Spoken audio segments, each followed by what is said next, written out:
The crisis in general practice leads to radical decisions in Victoria.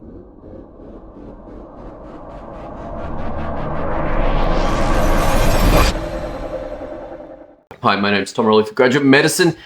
Just been reviewing some of the posts around funding for general practice and the difficulties that the states are now experiencing because of the problems in general practice. Now, I have been speaking of these problems for some time, that the crisis in general practice, because GP's not working, will show up in a tertiary care problem. Emergency departments are going to get filled up with GP level problems because people can't get in to see the GP, or they can't afford to get into the GP. Now, there was a couple of really interesting decisions here, or ideas. One particular one caught my eye, and that was, hey, we should have a state-based general practice registrar experience, whereby there's a public hospital funded experience where GPs are essentially going through their registrar, and it's funded by the states, just like every other specialty. And I was like, hey, this is actually a pretty good idea.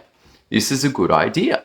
This would mean that someone could have an experience in GP, that they would see patients that can't otherwise afford to go to general practitioners. They would get provided with training, and if they like it, then great, they can move into the private world. If they don't like it, no big deal. They haven't committed to a 3-year training path.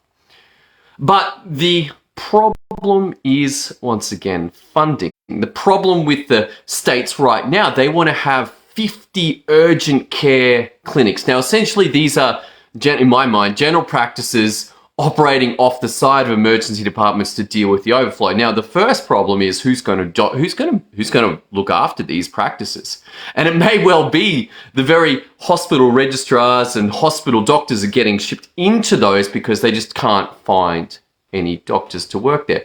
We could be importing them. There's no doubt about that. They bring them in from other parts of the world.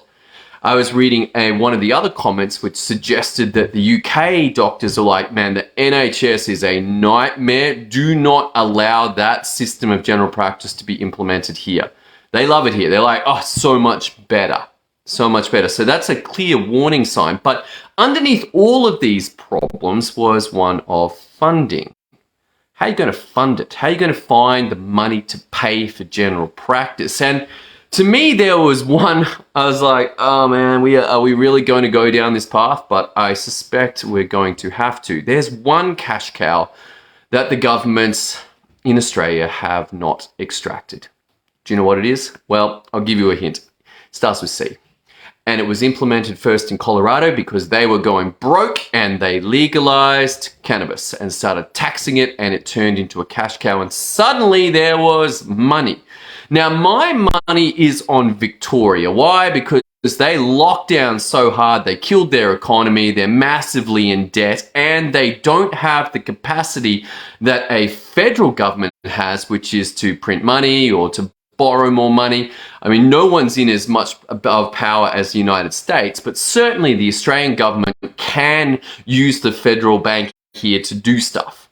But the states, they don't have that option. But I think I read somewhere it was like 2.1 billion in debt, or something like, I don't know how far in debt they are. They're a long way in debt.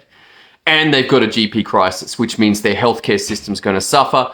This means angry people. They're going to have to look for a source of funding, and the radical decision may come from one and only Dan Andrews to say, we got to legalize cannabis, which would be a pretty funny outcome. I'm like, wow, look what happened here. You guys locked down so hard in COVID, you killed your economy, you killed your healthcare system, and now you have to find money.